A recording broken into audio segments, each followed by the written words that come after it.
Good evening. The patience of businesses who rely on the M25 is being put to the test after a £9 billion project designed to ease gridlock faced a big delay of its own. The government won't make up its mind about whether the Lower Thames crossing should be built until May next year. Close to £1 billion has already been spent on the road scheme between Kent and Essex, the biggest project of its kind in Britain. Some residents have already moved out to make way for the new road, but will it ever happen? Here's our political correspondent, Simon Harris. When Peter and Louise took over the reins of her parents' riding school, the Lower Thames crossing was just an idea. But as plans developed, the 6-lane highway began to pose crucial questions. Would construction work cut them off from their customers? Or worse, would the noise force them to close? Young horses, they get very spooked sometimes with new things. So it just be hard and they can run off and then you can fall off and get really hurt. The riding school at Orsett in Essex now faces yet more uncertainty after the government put the project on hold. Someone just needs to tell us where we're going, where we stand. I mean, my mum and dad were around when this first started and the impact on them, and I've seen it slowly eat away at my dad. He did state that he doesn't think he'll be around when they make the decision, and he isn't. He passed away 3 months ago, you know, of a heart attack. So what's that telling us? The Lower Thames crossing includes a new tunnel under the river and a 14-mile road connecting Grays in Essex with Gravesend in Kent. Planning for the new road began in 2009. The planning application itself runs to almost 360,000 pages, and the project has already cost more than £800 million. Some of the money has been spent on buying up properties, like 24 houses here in Orsett. But the Transport Secretary has put off until next May a decision to go ahead with the scheme or cancel it. It's important, well, it's necessary that I know that the finances are there for it, which is why, as I put out in my written ministerial statement yesterday, it will await the spending review and decisions there. The new tunnel is designed to take the pressure off the Dartford crossing. It's not just about Kent and Essex, it's not just about Thames Gateway. This is all about actually an important piece of national infrastructure, one of the biggest road projects the country will have done in decades. I think it's an absolute disgrace that this is being kicked into the long grass yet again. Shujat runs a minicab firm in Grays. His drivers are often gridlocked on the current crossing. For me, sitting in this area, I can have the freedom to divert my drivers either onto Lower Thames crossing or onto the Dartford crossing, and it will ease the pressure on the drivers and on the businesses, not just me, but all the other taxi businesses and the people who actually work in the transport industry. Even if the new road gets the green light in May, it could be another 6 years before it opens. Oh, Simon, we're going to be kept guessing as far as it comes to the Lower Thames crossing, but a glimmer of progress today on another delayed transport project. Yes, ever since the last government axed the second leg of HS2 between Birmingham and Manchester, there's been a question mark over whether the line from Birmingham to London would ever get as far as Euston. Well, today the Transport Secretary, who we heard there, confirmed that it is the current government's intention to extend the line from Old Oak Common.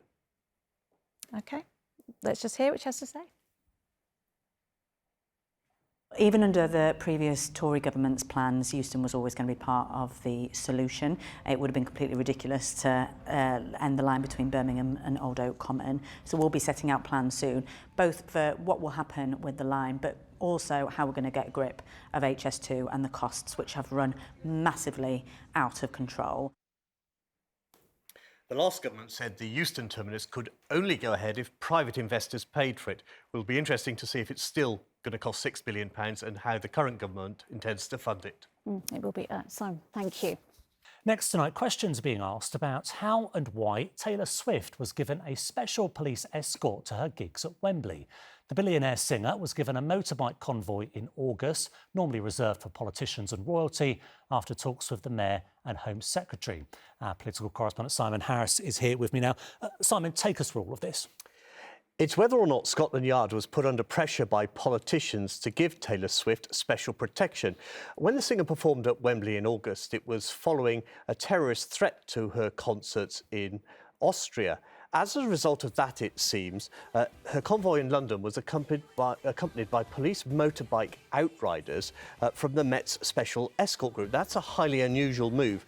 Now, we know that the Mayor and the Prime Minister were among senior Labour politicians given free tickets to see her. And when I spoke to Sadiq Khan today, he confirmed he had been involved in discussions with the Met about security arrangements surrounding the concert. But he said he had no say in the final decisions. Do you worry about the optics? You got free tickets to a concert, she got special treatment. There's no evidence at all, and the police will confirm this, that anybody received any special treatment this summer. I think Londoners would be appalled if the Mayor and Home Secretary weren't speaking to the police about safety of London. It is very odd for the police to give blue light service to anybody other than top-ranking officials, top-ranking politicians, and of course the royalty. So I don't know how she got that. The former Home Secretary, James Cleverly, who's just been eliminated from the Conservative Party leadership campaign, has written to the current Home Secretary, Yvette Cooper, saying the role of the SEG is to serve the state and provide professional mobile protection for royalty, senior government ministers and, at times, guests of government and state. It is not for use by private individuals or as traffic assistance for pop stars. This is what one of Yvette Cooper's cabinet colleagues had to say. It's right for the Home Secretary to be involved in those considerations, but it is not for the Home Secretary to make the decision. She didn't make the decision rests in the hands of the police. The Met says it never discusses security arrangements, but every decision is based on a thorough assessment of the threats. OK, Simon, thank you very much. The Mayor has admitted that TfL is still facing significant issues as a result of a cyber attack 6 weeks ago. Applications for new Oyster and Zip cards still can't be processed, meaning many young people and over 60s are having to pay to get around London's transport network. Some refunds are also not being issued. And while Sadiq Khan wouldn't confirm a figure today, he did say the amount of money owed to passengers is big. Our political correspondent Simon Harris reports. Turning 60 comes with mixed blessings. When Paul celebrated his birthday at the beginning of the month, he was looking forward to one treat in particular. After being made redundant, he's job hunting and planned to make the most of his 60-plus Oyster card. How to apply online. But all new applications have been frozen after a huge cyber attack at TfL. It would have been a nice thing to have because I was spending up to about £40 a week on travel, basically, on commuting to work and things like that. And not having to do that or pay all of that would be quite nice, actually. The attack on TfL's computer systems began more than a month ago on September the 1st. It's not just older Londoners who are losing out. Students, apprentices and veterans can't apply for their Oyster photo cards, and no refunds are being processed. At City Hall today, the Mayor was asked how much TfL owed in unpaid refunds for delay repay and card clash, but he wouldn't reveal the precise sum. So the figure's big in relation to the numbers of people who've paid a fare but shouldn't have paid a fare, if that makes sense. So TfL, when it comes to return to normal business, are prioritising those passengers first. Passengers who tap in and tap out with contactless cards can no longer go online to see a record of their journeys. That's vital for people who need to reclaim their travel costs for work. It's very concerning that a multi-million-pound organisation, £20 billion organisation, the GLA, £10 billion TfL, that it's been hacked, and it's been hacked for weeks now. Something is drastically wrong.